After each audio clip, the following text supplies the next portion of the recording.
इस टॉपिक में हम इलेक्ट्रोमैग्नेटिक वेव्स के बारे में स्टडी करेंगे। सबसे पहले अपनी डेफिनेशन रिवाइज कर लेते हैं। वेव्स क्या करती हैं? Waves travel from one place to another, और ट्रेवल करने की वजह से they transfer energy from one place to another. Mainly speaking there are two types of waves, एक जिनको ट्रैवल करने के लिए किसी मीडियम की जरूरत होती है, second which do not require medium. इस टॉपिक में हम जिन वेव्स के बारे में पढ़ रहे हैं उन्हें हम कहते हैं इलेक्ट्रोमैग्नेटिक वेव्स। यानी इस नाम में ही दो चीज़ें हैं, इलेक्ट्रो एंड मैग्नेटिक। तो इलेक्ट्रो का मतलब इलेक्ट्रिक फील्ड जिसे हम ई से रिप्रेजेंट करते हैं, मैग्नेटिक को हम ए से रिप्रेजेंट करते हैं। और इस तरीके से ये वेव्स एक जगह से दूसरी जगह ट्रैवल करती हैं, या हम ये भी कह सकते हैं इस तरीके से ये वेव्स एक जगह से दूसरी जगह प्रोपोगेट करती हैं। प्रोपोगेट करने का मतलब फैलती हैं, ट्रैवल करती हैं। एक और चीज़ आप यहाँ पर नोट कीजिए कि इलेक्ट्रिक फील्ड की डायरेक्शन मैग्नेटिक फील्ड की डायरेक्शन के परपेंडिकुलर है, और इसकी ट्रैवल डायरेक्शन जो है इन दोनों के परपेंडिकुलर है। इसे हम आसान अल्फाज में कहते हैं कि ये म्यूचुअली ऑर्थोगोनल है।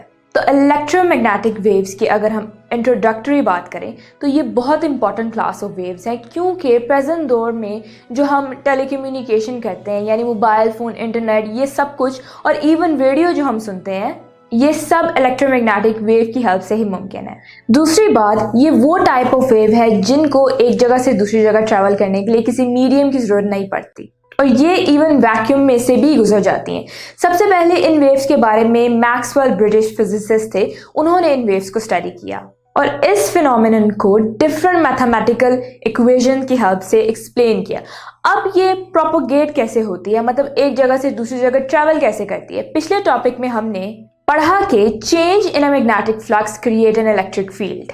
अगर मैग्नेटिक फ्लक्स चेंज हो रहा हो किसी स्पेस में, किसी जगह से, तो वहां एक इलेक्ट्रिक फील्ड प्रोड्यूस होती है। हमने ये भी पढ़ा कि changing electric flux create a magnetic field. आप देखिए कि एक चीज दूसरी चीज को प्रोड्यूस कर रही है, क्रिएट कर रही है। तो इलेक्ट्रोमैग्नेटिक वेव्स में एग्जैक्टली यही होता है कि ये जो चेंजेस हैं ये इलेक्ट्रिक एंड मैग्नेटिक फील्ड को प्रोपेल कर सकते हैं, यानी उन्हें एक जगह से दूसरी जगह ट्रैवल करवाते हैं, और जो ट्रैवल की डायरेक्शन है वो म्यूचुअली ऑर्थोगोनल होती है। ये वेव्स भी बाकी वेव्स की तरह पीरियोडिक है। पीरियोडिक का मतलब इनका खास पीरियड होता है, जिसका मतलब है इनकी खास फ्रिक्वेंसी होती है, और फ्रिक्वेंसी है तो इनकी वेवलेंथ भी होगी। अगर हम रिलेशनशिप देखें between frequency, wavelength and speed, तो वो ये होगा c = f लैम्डा। यहाँ पर c speed of the wave है, f फ्रिक्वेंसी है, लैम्डा वेवलेंथ है, और फ्री स्पेस में इलेक्ट्रोमैग्नेटिक वेव्स की जो स्पीड होती है वो 3 × 10⁸ मीटर पर सेकेंड है।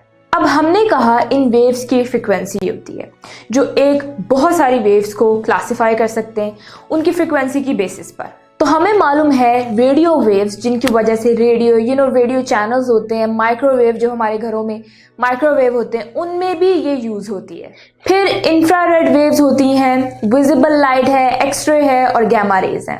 और अगर हम इन सब को एक तरतीब से एक ऑर्डर में लगा दें इनकी फ्रिक्वेंसी की बेसिस पर, तो सबसे ज़्यादा फ्रिक्वेंसी जो है गैमा रेज की होगी।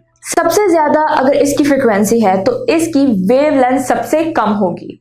फिर इनके बाद आती है एक्स रेज की फ्रिक्वेंसी, गैमा रेज से कम है। फिर अल्ट्रा वायलेट रेडिएशन है, एंड देन विजिबल स्पेक्ट्रम है। विजिबल स्पेक्ट्रम में वो तमाम लाइट आ जाती है जो हम देख सकते हैं, जैसे जितने भी कलर्स हैं लाइट के, रेड, ग्रीन, ब्लू, येलो, ये सब विजिबल स्पेक्ट्रम में आती हैं। अब आपने याद रखना है कि अगर आप इस स्पेक्ट्रम को जूम करके देखें तो रेड जो है वो लोअर फ्रिक्वेंसी वाली साइड पर है। लोअर फ्रिक्वेंसी का मतलब हायर वेवलेंथ, जो वायलेट है वो हायर फ्रिक्वेंसी, ये लोअर वेवलेंथ वाली साइड पर है। तो जो वेव्स या जो types of electromagnetic waves violet के बाद आती हैं, यानी उनसे ज्यादा है फ्रिक्वेंसी, यानी उन्हें हम कहते हैं अल्ट्रा वायलेट रेडिएशन, और जिनकी फ्रिक्वेंसी रेड से कम है हम उन्हें कहते हैं इंफ्रारेड रेडिएशन। तो यहाँ पर एक पूरा हमने टेबल ड्रॉ किया है जिसमें आप वेवलेंथ और फ्रिक्वेंसी देख सकते हैं इन वेव्स की, different types of electromagnetic waves की। सो आई होप आपको ये टॉपिक अच्छे से समझ आया हो। अगर ये लेक्चर आप कंप्लीटली देखना चाहते हैं और इसके साथ साथ बेशुमार MCQs, उनके आंसर्स और एक्सप्लेनेशंस भी हासिल करना चाहते हैं, एंड दैट ऑल फ्री, तो अभी गूगल प्ले स्टोर पे जाइए एंड लिखिए हिप्पो ई लर्निंग प्रोग्राम। हमारी ऐप डाउनलोड कीजिए ना सिर्फ इसे खुद यूज़ कीजिए बल्कि अपने दोस्त एंड क्लास फेलोज़ को भी रेकमेंड कीजिए।